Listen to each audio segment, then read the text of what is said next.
ನಾ ತಲೆ ಬಾಚ್ಕೊಂಡಿಲ್ಲೇನ, ನಾ ಚಲೋ ಸೀರೆ ಉಟ್ಕೊಂಡಿಲ್ಲೇನ, ನಾಳೆಯಿಂದ ಉಟ್ಕೊಂಡ್ ಬರ್ತೇನೆ ನೋಡೋದು. ಏನ್ ಮಾಡಿದ್ಲು, ಚೆನ್ನಾಗಿ ಎಣ್ಣೆ ಹಚ್ಚಿಸ್ಕೊಂಡ್ಲು, ತಲೆ ಸ್ನಾನ ಮಾಡ್ಕೊಂಡ್ಲು, ದುಂಡು ಮಲ್ಲಿಗೆ ಹೂ ಮುಡ್ಕೊಂಡ್ಲು, ಬಿಳಿ ನೂಲಿನ ಸೀರೆ ಉಟ್ಕೊಂಡ್ಲು, ಚಂದ ರುದ್ರಾಕ್ಷಿ ಹಾಕೊಂಡ್ಲು, ಪೂಜಾಕ್ ಕುಂತ್ಲು. ಇವತ್ತು ಚಂದ ಕಾಣಕತ್ತಾನಿಲ್ಲ, ಬಾ ಮತ್ತ ಬಾ ಕರ್ಕೊಂಡು ಹೋಗಪ್ಪ, ನನ್ನ ಜೊತೆ ಮಾತಾಡಪ್ಪ. ಲಿಂಗಯ್ಯನ ಜೊತೆ ಮಾತಾಡ್ಬೇಕು. ಹಂಗ ಮಾತಾಡ್ತಾ ಮಾತಾಡ್ತಾ ಪೂಜಿಸಬೇಕು, ಮಾತಾಡ್ತಾ ಪೂಜಿಸಬೇಕು. ಮೂಗ ದೇವಿನ ಜೊತೆ ಕೂರಿಸೋದಲ್ಲ, ಮಾತಾಡ್ತಾ ಪೂಜಿಸಬೇಕು. ಮಾತಾಡ್ಬೇಕು, ಅವನ ಜೊತೆ ಮಾತಾಡ್ಬೇಕು. ಪರಮಹಂಸರು ಆಕೆ ಜೊತೆ ಮಾತಾಡ್ತಿದ್ರು.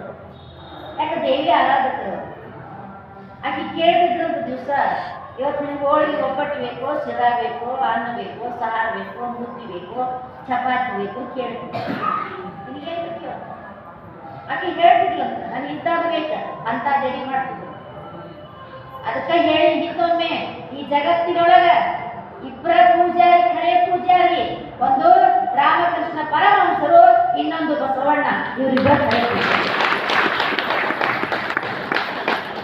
ಉಳಿದವರೆಲ್ಲ ಹೊಟ್ಟಿಪಾಡಿಗಾಗಿ ಗಂಟಿ ಬಾಸು ಪೂಜಾರಿಗಳೇ. ಹೊಟ್ಟಿಪಾಡಿಗಾಗಿ ಗಂಟಿ ಬಾಸು ಪೂಜಾರಿಗಳು. ಆದರೂ ದೇವರೊಂದಿಗೆ ಮಾತನಾಡ್ತಾರೆ. ಹುಣ್ಣಿಮೆ ದಿವಸ ಅಂತ ನದಿ ಹರಿತಿತ್ತು ಕಲ್ಕತ್ತೆ ಒಳಗ. ನದಿ ದಂಡಿ ಮೇಲೆ 3 ಗಂಟೆ ಸಮಯದೊಳಗೆ ಹೆಣ್ಮಗಳು ಕುಂತಾಳಂತ. ಇಷ್ಟಿಷ್ಟುದ್ದ ಕೂದಲ ಬಿಟ್ಟಾಳ, ಬಲಿಷ್ಠಾನ ಮಾಡ್ಯಾಳಂತ. ಇಷ್ಟಿಷ್ಟು ಆ ಜೀವನ ಚರಿತ್ರೆಯನ್ನು ಓದಬೇಕು, ಮೈ ರೋಮಾಂಚನ. ಇಷ್ಟಿಷ್ಟುದ್ದ ಕೂದಲ ಬಿಟ್ಟಾಳ. 3 ಗಂಟೆ ಚಳಿ ಒಳಗಿಂದ ಚಳಿಗಾಲದ 3 ಗಂಟೆ.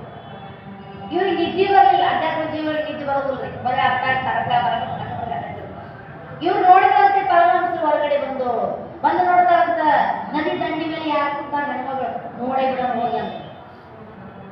ಹೀಗೆ ಕುಂತಿದ್ನಲ್ಲ, ಬಾಕಿ ನೋಡಿದ್ರಾಕಿ ದೇವಿ ಆಗಿಲ್ಲ, ಕಾಳಿಕಾ ಮಾತೆ ಆಗಿಲ್ಲ. ಅದಕ್ಕೆ ಅವ್ರಂದ್ರ, ಅಯ್ಯೋ ಅಯ್ಯೋ ಏನವ ನೀನು ಇಟ್ಟು ಕೊರಿ ಚಳಿ ಒಳಗ ಹಿಂಗೆ ತಲೆ ಸ್ನಾನ ಮಾಡ್ಕೊಂಡು ಹೇಗೆ ಕುಂತೀವಿ, ನಿನಗೆ ಶೀತ ಆದ್ರ ನಾ ಏನ್ ಮಾಡ್ಲಿ ಅಂತ. ನಿನಗೆ ಶೀತ ಆದ್ರ ನಾ ಏನ್ ಮಾಡ್ಲಿ ಅಂದ್ರ ಅವ್ರಷ್ಟು ಮುಗ್ಧ ಮನಸ್ಸಿತ್ತು, ಮನಸ್ಸು ಮಗುವಿನ ಮನಸ್ಸಿತ್ತು. ತಡಿ ಬರ್ತೀನಿ ಅಂತ ಹೇಳಿ ಒಂದಿಷ್ಟು ಬೆಂಕಿ ಮಾಡ್ಕೊಂಡು ಬಂದು ಆಕೆ ಕೂದಲ ಒಂದಿಸ್ತಿದ್ರು. ಇದು ಕೇಳಾಕೆಲ್ಲ ಹ್ಯಾಕ್ ಅನಿಸ್ಬೋದು. ಬೆಳೆ ಸುಳ್ಳು ಹೇಳ್ತಾರಲ್ಲ, ಡೂಬ್ ಅಂತ ಅನಿಸ್ಬೋದು ಭಾಳ ಜನರಿಗೆ. ಕೆಲವರಿಗೆ ಅನ್ಸಲ್ಲ, ಕೆಲವರಿಗೆ ಅನಿಸ್ಬೋದು, ಆದ್ರೆ ಭಾಳ ಜನರಿಗೆ ಅನ್ಸಲ್ಲ. ಅದು ಸತ್ಯ. ಅವರವರ ಭಾವನೆಗಳಿಗೆ ನಾನು ಯಾಕೆ ಧಕ್ಕೆ ಮಾಡ್ಬೇಕ್ರಿ? ಅವ್ರ ಪೂಜೆ, ಅವ್ರ ಧ್ಯಾನ, ಅವ್ರಿಗೆ ಯಾಕೆ ನಾವು ಧಕ್ಕೆ ಮಾಡ್ಬೇಕು? ಯಾವ್ದು ಒಳ್ಳೇದು ಬೇಕು ಬೇಕು, ಬೇಕಾಗಿತ್ತು ಬಿಟ್ಬಿಡ್ಬೇಕು. ಸೀತಾಫಲ ಹಣ್ಣು ಭಾಳ ರುಚಿ ಇರ್ತದ, ಬೀಜ ತೆಗೀರಿ. ಸೀತಾಫಲ ಹಣ್ಣು ಭಾಳ ರುಚಿ ಅದ, ಬೀಜ ತೆಗೆದೋಗಿರಿ, ಸಿಪ್ಪಿ ತೆಗೀರಿ, ತಿರುಳು ಚಲೋ ಐತಿಲ್ಲ, ತಿರುಳು ತಿರುಳು. ಬಾಳೆಹಣ್ಣು ಸಿಪ್ಪಿ ತಿನ್ನಂತಾರ ಯಾರು?